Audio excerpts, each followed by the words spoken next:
sequência, então, a nossa mesa e convidar a doutora Ana Cecília Marques, médica psiquiatra, doutora em Ciências pela Universidade Federal de São Paulo, membro da Comissão de Transtornos Relacionados a Substâncias da Associação Brasileira de Psiquiatria, membro do Conselho Consultivo da Associação Brasileira de Estudos de Álcool e Outras Drogas e coordenadora técnica do projeto Periscópio de Tarumã.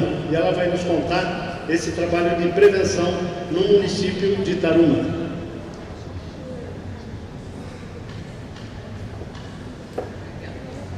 Boa tarde. Eu tô levando um trote, eu acabei de chegar e o Lotufo já me pôs para falar, não deu nem para tomar um golinho d'água. E ainda quer que eu suba. Obrigada. Como é que eu vou enxergar os meus slides? Será que... Lá de lá. Ah, que bom. Tá bom. Obrigada. Nossa, que bom. Bom, então acho que eu peguei o finalzinho da fala do palestrante. Eu acho que eu vou pegar carona o que ele estava falando, né, de dizer que, observando os dados, todo mundo já sabe que são muito relevantes, que direcionam as políticas, os projetos, as ações, a gente fica assustado, fica pessimista, mas só tem um caminho que é pôr a mão na massa, né? E foi isso que eu fiz nesse estudo que eu vou mostrar para vocês, que agora está na sua 4ª fase.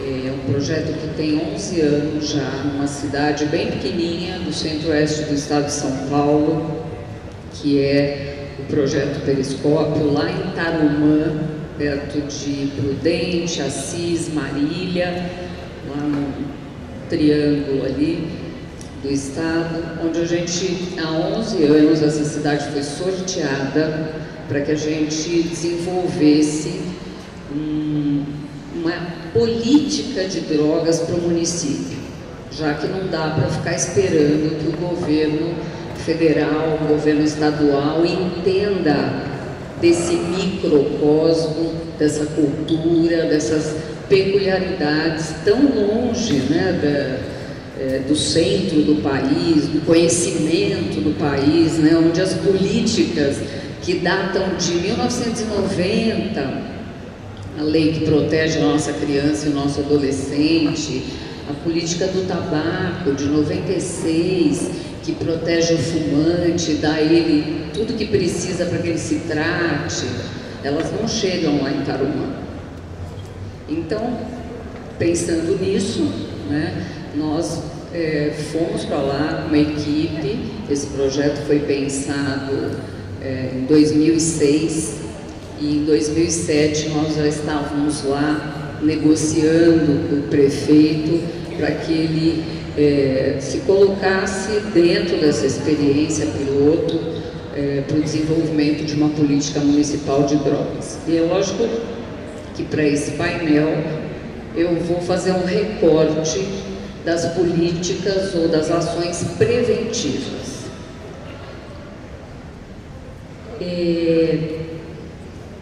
Meu de baixo. E para onde que eu aponto? Para onde? Para cá? Bom, eu quero declarar meus conflitos de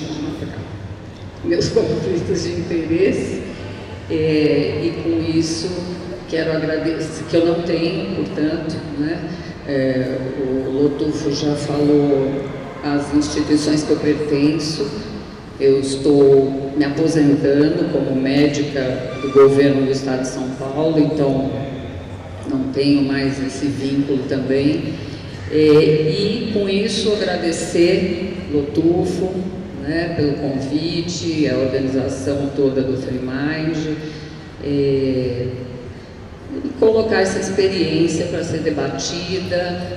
Vai ter o meu e-mail depois e eu fico às ordens, qualquer detalhe, qualquer questão que fique, que muitas vezes a gente não vai conseguir discutir tudo aqui.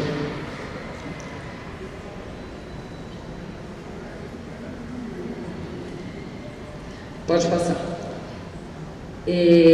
Bom, eu acho que as evidências de uma política, tanto faz preventiva, assistencial ou de controle da oferta, eu acho que vocês já têm discutido, né? Esse evento já começou há alguns dias, mas eu separei as 4 que eu considero as mais relevantes.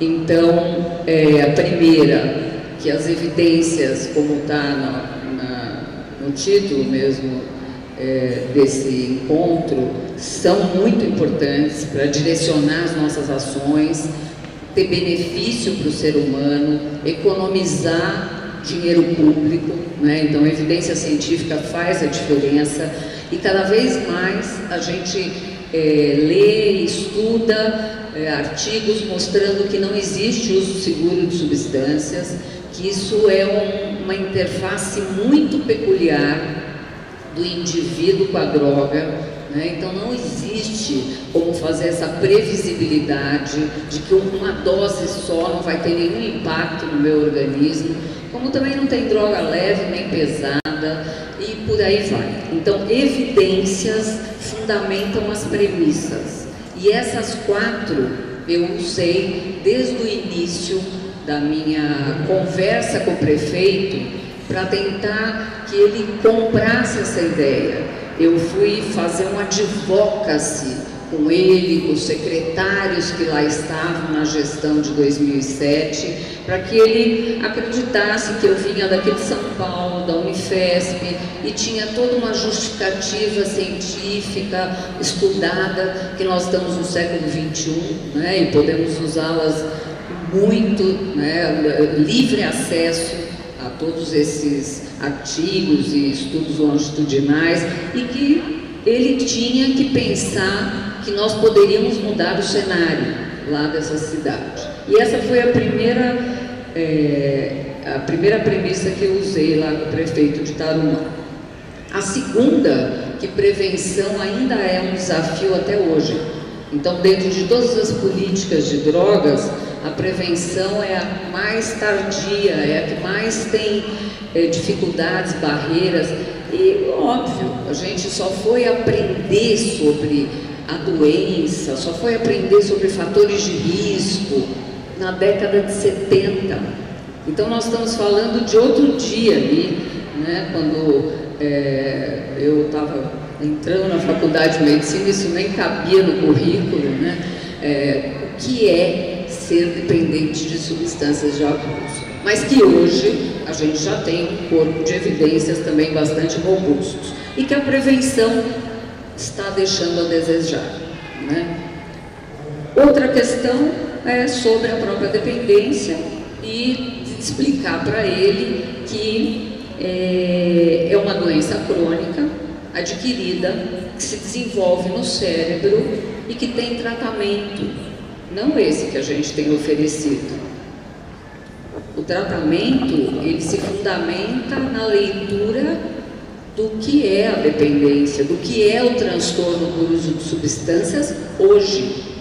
Então, se eu não trato uma dimensão desse transtorno, o paciente recai mais, ele tem mais dificuldades para acessar e se manter em tratamento. Então, eu preciso desse entendimento completo.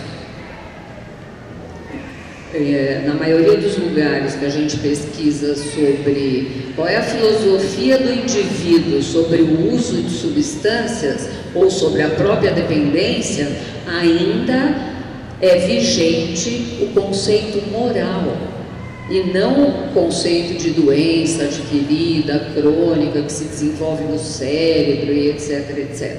E que é tratável, mas não em serviços que funcionam como porta giratória, que é infelizmente o que tem acontecido no nosso sistema único de saúde aqui no Brasil.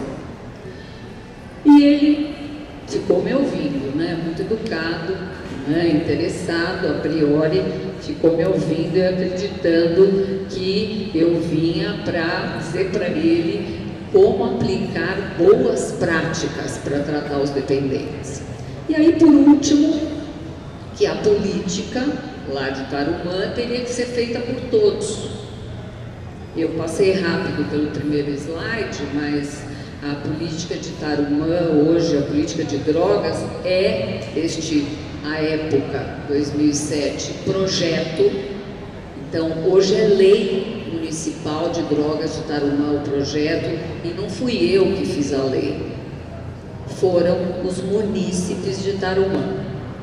Então, hoje lá nós temos uma lei que diz: tratamento faz assim, prevenção faz assim e controle da oferta faz assim.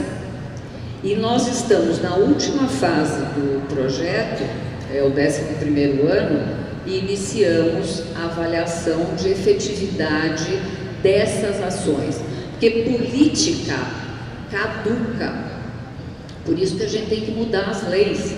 E se em algum momento o resultado apontar para uma ineficácia das ações implementadas, a lei vai ser mudada com base nos resultados. Nossa, eu vou ficar apertando isso, não vou conseguir. Então, o conjunto das políticas passa por esse balanço. Pode passar. O objetivo foi elaborar as políticas e nós iniciamos por álcool e tabaco. Olha, chegar numa cidade interior e convencer o prefeito que ele tem que fazer política para crack, pode esquecer, tá? Pode esquecer que a quantidade de estigma, de preconceito que você encontra impede o projeto de caminhar, mesmo que ele tenha lido sobre o levantamento nacional sobre drogas, tá? Existe muita dificuldade ainda de entender, de aceitar e de achar, de acreditar, aliás, que vale a pena investir para mudar o cenário. Então a gente começou lá a negociar com ele que a gente queria tratar de drogas lícitas para adultos que muitos adolescentes de Tarumã já utilizavam e que a gente fizesse valer uma lei que tenta protegê-los. A gente não precisaria de outra lei, a gente tentaria mudar com ações de prevenção junto à família, junto à comunidade como um todo e, sem a menor dúvida, para fazer prevenção junto às crianças. A prevenção moderna é definida por detectar fatores de risco de uma doença que é multifatorial e tratá-los, controlá-los. Não é óbvio, palestras sobre drogas e outras ações que já se mostraram ineficazes. Não é mesmo assustar a molecada para que não experimente droga. É construir um método que entenda essa doença complexa como ela é, detecte esses fatores antes que eles cheguem aos 14, 15 anos, que é a grande virada do comportamento na adolescência, e cuide desses aspectos alterados para que ele possa, sem a menor dúvida, evitar comportamentos de risco na adolescência. E aí nós começamos o trabalho. É lógico que trabalho, fase 1, né? Trabalho sem... Ave Maria, agora vai ficar para lá e para cá. Na fase 1, eu tinha que avaliar o que acontecia em Tarumã, né? Acho que nunca ninguém que está aqui... Alguém conhece Tarumã? Não. Então, nem eu tinha que entender o que acontecia em Tarumã. E eu fiz o que todos os pesquisadores fazem, que é um levantamento epidemiológico sobre os fenômenos que aconteciam em Tarumã. Não só por isso, porque eu tinha que confirmar o prefeito que era importante fazer esse desenvolvimento de uma política municipal. E ele topou. E eu fiz um levantamento domiciliar em Tarumã. Eu fiz um censo estudantil, porque todas as crianças de Tarumã estão na escola. É uma cidade rural, um PIB bom, né? O PIB de Tarumã é o 17º do estado, tem muitas usinas de açúcar e álcool em volta.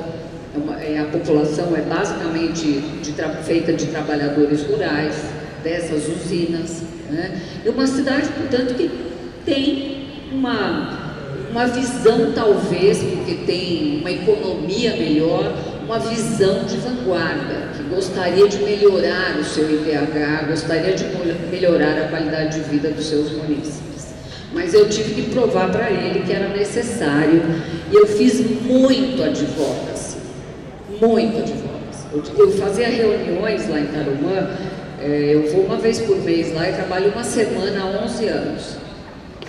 Reunião de manhã, de tarde, de noite, com 2 pessoas, com 1 pessoa, com ninguém, com 100 pessoas, dependendo do nicho social onde eu aplicava essa ação, né, que é uma ação comunitária muito importante de convencimento das pessoas, e mostrando para eles, sim, lógico, baseado nos dados nacionais, mas nos dados locais, e perguntando para eles se eles gostariam de mudar o cenário de Tarumã. Eu acho que olhar para o próprio umbigo é mais fácil que ficar olhando para o país, né? Se fosse na Holanda, talvez desse para fazer isso, mas aqui não dá, né? Isso aqui é quase que um continente. E aí os tarumaenses começaram a achar que fazia algum sentido eles olharem para esses levantamentos, e a gente caminhou construindo núcleos dentro da gestão pública para trabalhar com as medidas políticas.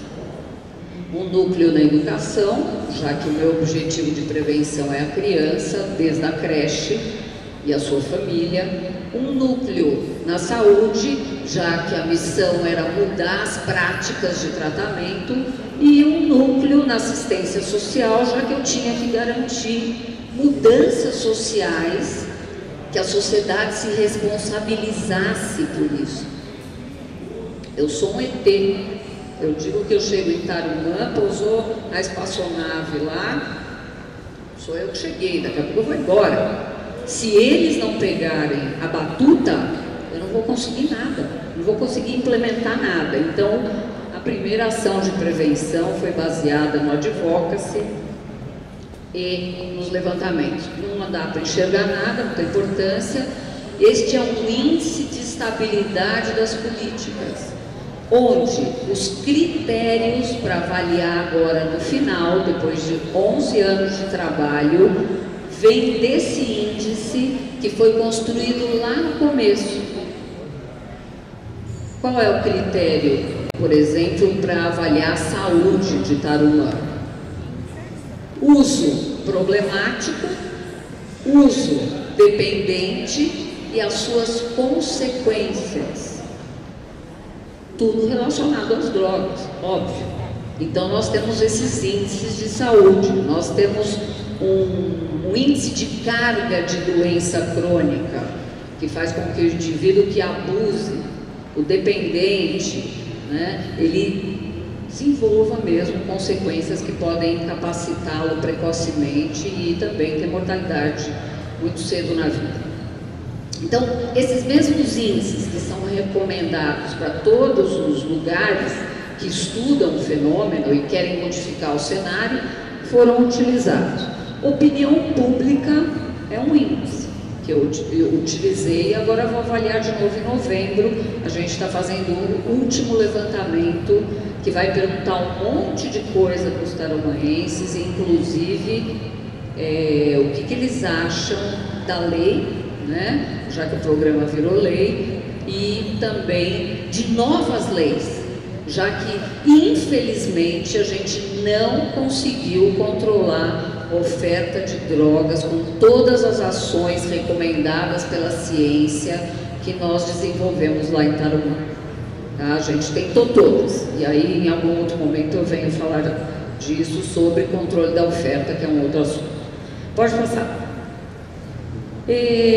Pode passar, então, a fase 2 foi o desenho das ações, aí também não dá para ver nada, mas nós começamos a fazer advocacy nas escolas, porque a escola ainda é a instituição que todas as cidades respeitam, todas as famílias respeitam a escola. Então é um lugar onde você aglomera mais pessoas e você tem muitos projetos em andamentos, a escola de paz, saúde na escola, escola da família, e o Periscópio pegou carona nesses projetos. Eu não fui lá inventar a roda, eu fui lá mudar o método para chegar numa outra resposta. E aí, peguei carona em todos os projetos. É lógico que eu treinei o núcleo de educação para multiplicar essa ação de advocacy. E eu fiz isto, eles fizeram isto. Toda reunião se falava do assunto e dos dados de Tarumã. Numa dessas reuniões, os pais me pediram para falar um pouquinho do que era então fazer prevenção baseada em fatores de risco.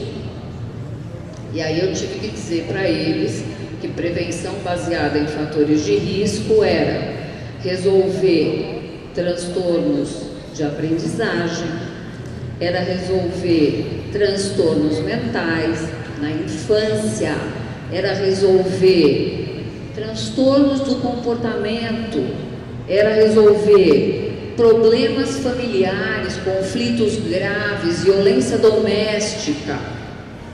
E aí, efetivamente, o cenário começou a mudar. Depois dessa ação, que demorou 1 ano e meio, e até hoje os multiplicadores fazem esse advocacy nas reuniões, nós fizemos um mutirão nas escolas de Tarumã, da creche até o 5º ano, e levantamos as crianças que tinham dificuldades, essas todas que eu falei, fatores de risco na infância para desenvolver comportamento de risco na adolescência. E dentro desse escopo, desse diagnóstico que nós fizemos nas escolas de Tarumã, porque todas as crianças estão na escola, é um grande censo, né, o que foi feito lá. Dentro desse projeto já existia a garantia de que, se essa ação pudesse ser desenvolvida lá em Tarumã, o prefeito, que já era outro prefeito, né, já tinha mudado a gestão, o partido, os secretários, os funcionários, os participantes do núcleo, eu tive que capacitar tudo outra vez, mas que se desse um resultado positivo, nós desenharíamos, junto com os profissionais da educação e da saúde, um núcleo para atender as crianças lá de Tarumã. Atender quais? Essas positivas nesse grande mutirão. Quando eu fui fazer o mutirão lá em Tarumã, eu tive que levar um monte de colegas voluntários que humildemente aceitaram viajar 500 quilômetros de ida, 500 quilômetros de volta, trabalhar 2 dias inteiros para entrevistar as crianças numa equipe multidisciplinar, formada por médico psiquiatra, neuropsicólogo, psicopedagogo, fonoaudiólogo, incluindo os da cidade. Sabe por quê? Porque o diagnóstico da educação era que quase 40% das crianças de Tarumã tinham problemas, esses que eu falei. E quando a gente acabou o mutirão, eram 9%. 9%. E quando a gente pegou esse dado, lógico, já embasado, né, com os levantamentos da própria literatura sobre isso, a gente falou, olha, prefeito, agora é a vez da gente fazer o núcleo, porque 40 ou 9, nós vamos ter que cuidar dessas 9% de crianças para evitar que esses fatores os conduzam a comportamentos de risco na adolescência, entre eles o uso de drogas. E aí o prefeito topou, não foi tão fácil, né? Mas ele topou, porque tem que fazer lei, tem que aprovar a lei lá no município, né? É um serviço extra do SUS, tá certo? Tinha que contratar pessoas para esse núcleo, profissionais, essa mesma equipe iria tratar dessas crianças. E aí isso demorou, mas em 2012, olha, 2012 a gente mostrou o levantamento para ele do fluxo de crianças. Não só desse diagnóstico, já tinha mostrado, mas o fluxo. Entrava no primeiro ano, quantas vinham para essa amostra?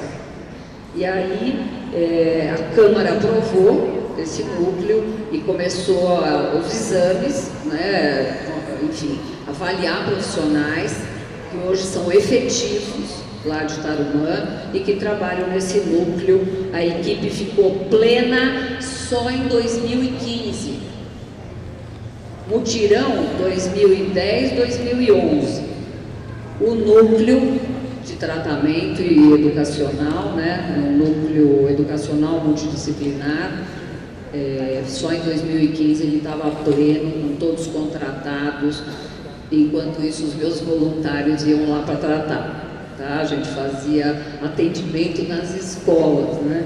E ninguém foi preso, porque todos eles diziam: olha, se o meu conselho regional souber que eu estou atendendo aqui na escola, eu vou ser preso. Mas mesmo assim, eu acho que esse clima de acreditar, né, num novo cenário, talvez, uma nova ideia, fez com que todo mundo topasse e a gente pôde caminhar com essas crianças. Esse núcleo que hoje funciona em Tarumã, que é a ação de prevenção, ele faz um monte de coisa. Ele faz 10 minutos. Ele faz a detecção, ele treina as professoras. A gente dá um curso de capacitação todo ano, porque cidade do interior tem uma rotatividade de professor que até Deus duvida, né, de funcionários em geral, né? Tem uma proposta melhor na cidade vizinha, pede as contas e vai para a cidade vizinha. Então, todo ano tem curso de capacitação para avaliação das crianças na escola, desde dislexia até depressão, até ansiedade, até tudo. A professora tem que saber. Só a professora? Lógico que não. Papai e mamãe também tem que saber. Só que papai e mamãe não querem ir para a escola. Papai e mamãe tem que fazer grupo de atualização, porque eles não vão na escola de pais. Eu fui um monte de noites em Tarumã para conversar com 2 pessoas, um pai e uma avó, tá? Não dá. Então é outro método, né, que não é uma capacitação formal que os próprios educadores têm dentro da sua grade de trabalho, de horas de trabalho, as horas de estudo do professor. Capacitação, o núcleo hoje faz isso, né? Essas reuniões com as famílias em menores grupos, geralmente de pais protagonistas que têm a criança com problema e que querem aprender a fazer o manejo em casa. Manual. Nós vamos publicar, acho que até novembro, um manual sobre tudo que foi utilizado para construir esse núcleo. Desde o formulário da avaliação na escola. Porque Tarumã tem um diferencial que eu considero hoje quase que uma recomendação para o sistema educacional brasileiro.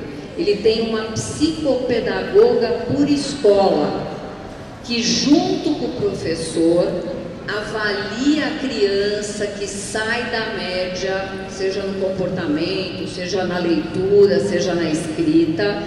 E essa criança que permanece com problema 4, 6 meses, isto é, o problema provavelmente é dela, não é da família, ela está com dificuldade para valer, e é por isso que a gente baixou de 38,5% para 9% de diagnóstico mesmo de transtorno, né?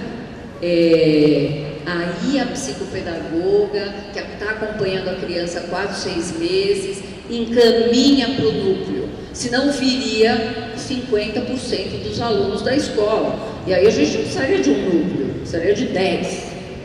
É um núcleo enxuto, uma equipe multidisciplinar bastante enxuta e que dá conta dessas crianças que têm o principal fator de risco na infância para desenvolvimento de comportamento de risco na adolescência, que foi esse grupo de transtornos que eu citei.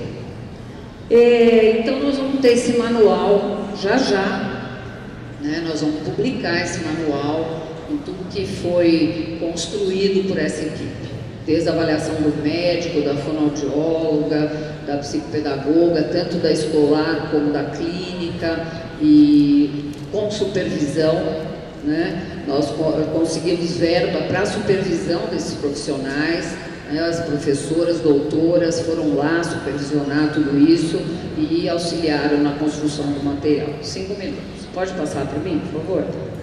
Então, o núcleo faz tudo isso, detecta precocemente junto com a professora, porque as psicopedagogas da escola estão em constante integração com o núcleo, orienta a família, capacita os educadores e agora vão ter os dados do levantamento que nós temos desde 2012, né? Porque desde o mutirão que a gente tem um banco de dados e as nossas crianças já estão na escola estadual, elas já são adolescentes e agora a gente vai ver se tudo isso modificou o cenário dessas crianças comparado com o cenário lá do levantamento domiciliar que a gente fez no começo. Enfim, se a gente conseguiu mudar, tá no mundo. Pode passar. Pode passar, já falei tudo isso. Esses são dados diagnósticos. Pra vocês terem uma ideia, nós conseguimos fazer diagnóstico por escola, óbvio. E aí, por conta desse banco de dados, cada escola agora vai elaborar um manual para ela e para as outras do que fazer, o que o professor deve fazer para Tarumã.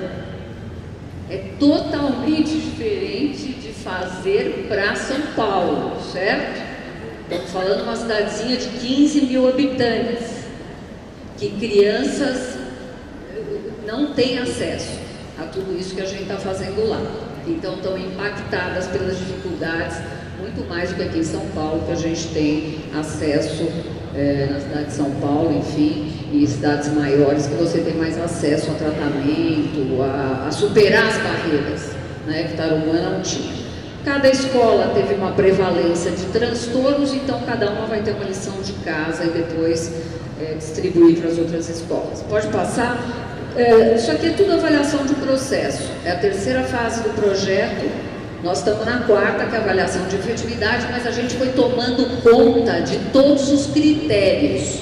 Qual o profissional que atende mais, qual é a média de atendimento para avaliação, qual é a média de atendimento em terapia fonoaudiológica, para a gente ter parâmetro. Isso não existe, isso é original e não veio do céu, é um esforço humano, técnico e que vai poder ajudar com alguns parâmetros para a gente melhorar a política preventiva de drogas no Brasil. Pode passar. Pode passar. Muito gráfico. Pode passar. Uma chatice. Tem um profissional aqui, né? Olha, a gente tem um dado que 48% das crianças com algum tipo de transtorno melhoraram.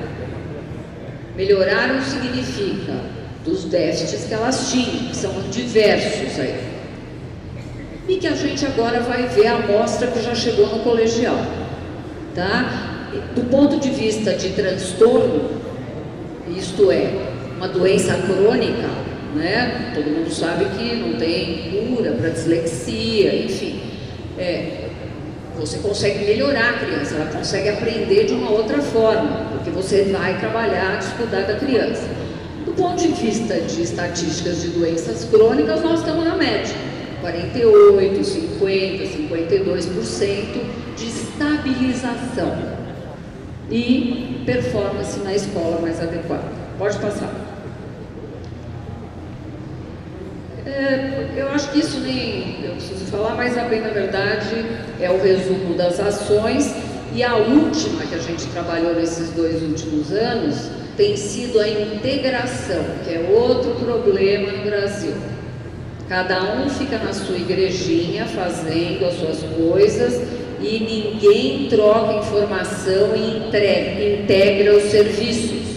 Porque lógico que uma criança que eu detecto lá no núcleo que tem violência domiciliar, eu vou precisar do CREAS, eu vou precisar do Conselho Tutelar, é uma criança cujos direitos foram aniquilados. Mas ninguém conversa com ninguém, talvez porque na cidade do interior isso, preconceito, como eu falei lá no começo, seja muito maior e muito mais difícil de superar. Fora isso, eles são, todo mundo conhece todo mundo, né? E muitas vezes isso fica muito mais invisível, muito mais escondido. Isso ainda é um problema em Tarumã, mas a gente está nessa última fase, inclusive desenhando um programa para o adolescente, na atenção básica. Onde que vão os nossos adolescentes que saíram do núcleo e estão na escola estadual? Onde que eles vão? Tratar da dislexia, fazer fonoaudiologia, fazer psicopedagogia junto com o tratamento do déficit de atenção. Onde que eles vão no sistema público? Não vão. E ele é um adolescente com problema, e se o problema retornar ao nível inicial, ele vai ter comportamento de risco, sem a menor dúvida, ele vai ter outros problemas. Então, sequencialmente, o programa do adolescente já está desenhado, já começou a capacitação e vai ser na atenção básica à saúde. Acho que eu acabei, pode passar, são os outros núcleos, né? Pode passar. Estamos na avaliação de efetividade, pode passar, já falei tudo isso. Obrigada.